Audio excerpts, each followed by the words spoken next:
Magandang araw po sa inyong lahat, and welcome to The Word is Not Bound, a ministry of Lead Someone to the Savior, dedicated to share the Word of God with the goal of knowing Jesus Christ more. Ang main text po natin for today's devotion is Matthew 15:22-28. And behold, a woman of Canaan came out of the same coasts, and cried unto him, saying, Have mercy on me, O Lord, thou son of David. My daughter is grievously vexed with the devil. But he answered her not a word. And his disciples came and besought him, saying, Send her away, for she crieth after us. But he answered and said, I am not sent, but unto the lost sheep of the house of Israel. Then came she and worshipped him, saying, Lord, help me. But he answered and said, It is not meet to take the children's bread, and to cast it to dogs. And she said, Truth, Lord, yet the dogs eat of the crumbs which fall from their master's table. Then Jesus answered and said unto her, O woman, great is thy faith, be it unto thee even as thou wilt. And her daughter was made whole from that very hour. Ang title po ng ating devotion is When Love and Faith is Greater Than Pride.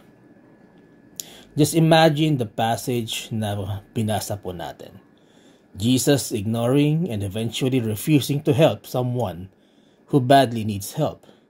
At alam naman po natin na hindi maliit na bagay ang sapian ng masamang espiritu. And look at verse 26.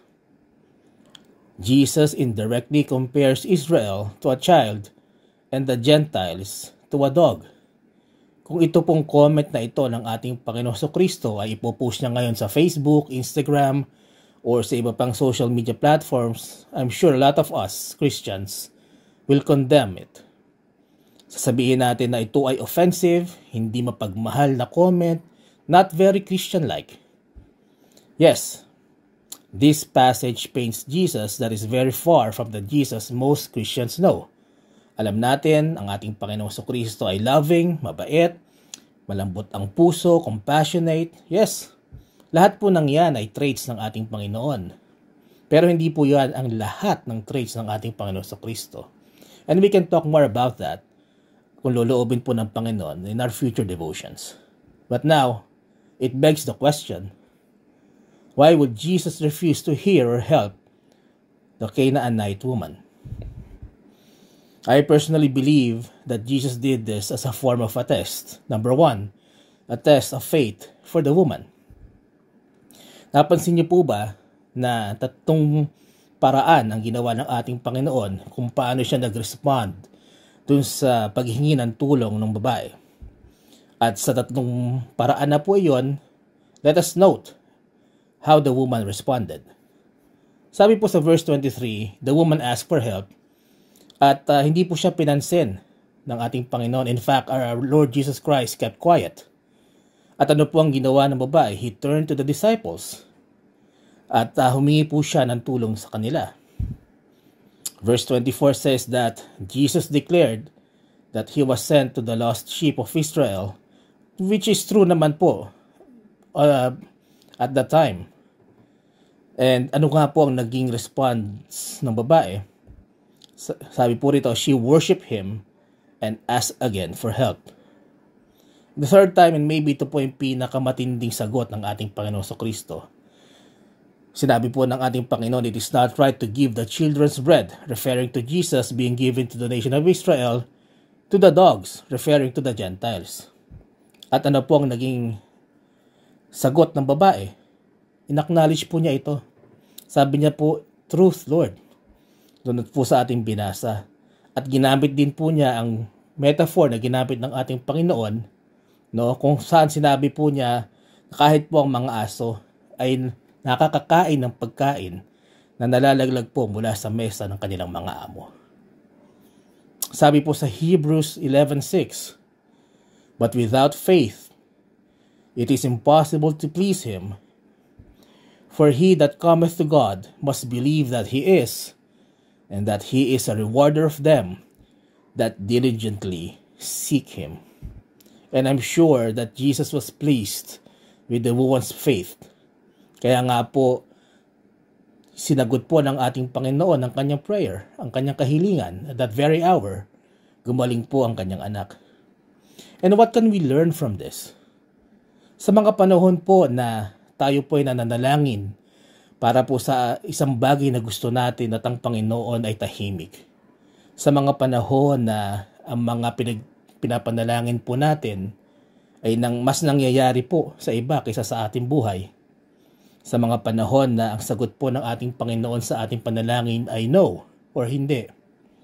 At sa mga panahon na para bagang hindi natin maramdaman ang pagmamahal ng ating Panginoon sa ating mga buhay. When all of these things happen to us, do we stop praying? Do we stop believing? Pag ang mga bagay na nangyayari sa buhay natin ay yung mga bagay na hindi natin gusto, naiinsulto po ba tayo? Nagiging prideful po ba tayo to the point na kapag hindi ginawa ng ating Panginoong Diyos ang kahilingan natin, na-offend tayo? Mga kaibigan, the woman was rejected 3 times. And each and every time she prayed, she worshipped, she respectfully persisted. Dito makikita natin na ang acknowledgement ng babae, she acknowledged na wala siyang magagawa. Walang magagawa ang ibang tao at ang tanging may kapangyarihan lamang na makakatulong po sa kanya ay ang ating Panginoong Kristo. And this acknowledgement can only be realized if we have a humble heart. Kung ang puso natin ay punong-puno ng emotions, kung ang puso natin ay punong-puno ng pride, we will not see this. Hindi natin marirealize na ang kasagutan lamang po at ang tanging makakatulong lang po sa atin ay ating Panginoon. So mga kapatid, I know we all have something we pray to God for. Araw-araw meron po tayong hinihiling sa Panginoon. Let us be humble enough to never stop praying. Maging humble po tayo to acknowledge Jesus as our God and Savior.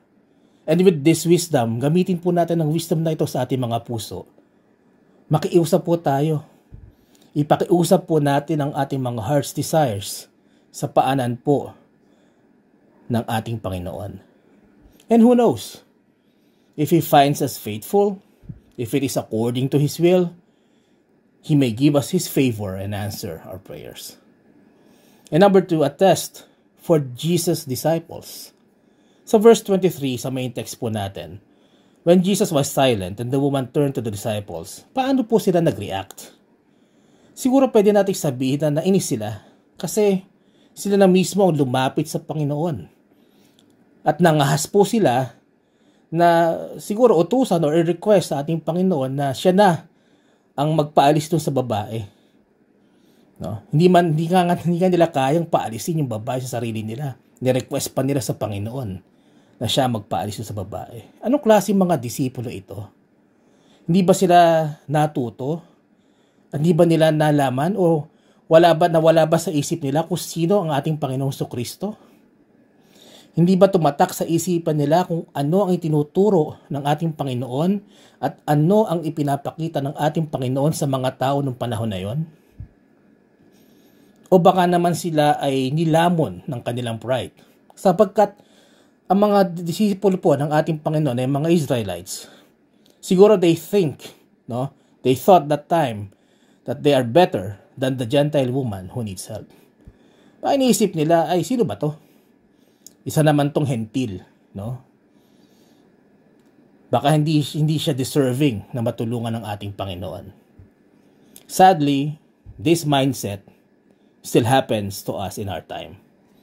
Kung kayo po ay isang Kristiyano, paano kayo nag-i-influence ng tao sa paligid ninyo? Kung may kilala kayo na tao na nagkakaroon ng troubles, no? Nagkakaroon ng paghihirap, nakakaranas ng kahirapan sa buhay, nililid ba natin sila kay Kristo sa pamamagitan ng panalangin, counseling, Bible studies? O nililid natin sila sa mundo kung paano mag-deal ang mundo sa mga problema? Usually, the world deals with our problems by leading us to sin. Diba? Kalimutan mo na yung problema na yan. Minum na lang tayo. O ito pa, iba't ibang bisyo para makalimutan mo yung problema na yan. Usually, ganyan po ang mundo eh. Sa inyong simbahan, do you treat each brother and sister equally? O meron tayong mga favorites, no? Meron tayong mga certain groups lang na sila ang ating favorite people. Paano ka nakikita ng church? Are you seen? Does the church see you as an encourager and ambassador of Christ?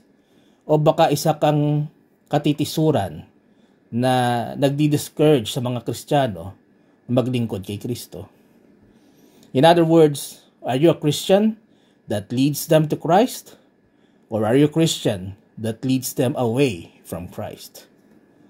Sabi po sa John 13:34-35, "A new commandment I give unto you, that ye love one another as I have loved you, that ye also love one another. By this shall all men know that ye are my disciples, if ye have love one to another." Binigay po ito ng ating Panginoong Kristo as a commandment. Mahalin po natin ang bawat isa para makilala ng mundo na tayo po ay Kristiyano. Pero hindi po ito tumitigil dito. Hindi po ito tumitigil na we only love our fellow Christians. No. In Matthew 22:39, Jesus says that we should love our neighbor as we love ourselves. Kailangan maging ehemplo po tayo. No, pahalin po natin hindi lang ang ating kapwa Kristiyano, kundi ang ating mga kasamahan, ating mga kapitbahay, kasamahan sa trabaho, no? Let us try to live peaceably with our fellow men. Pero dito po ba ito tumitigil? No. Jesus takes it to another level.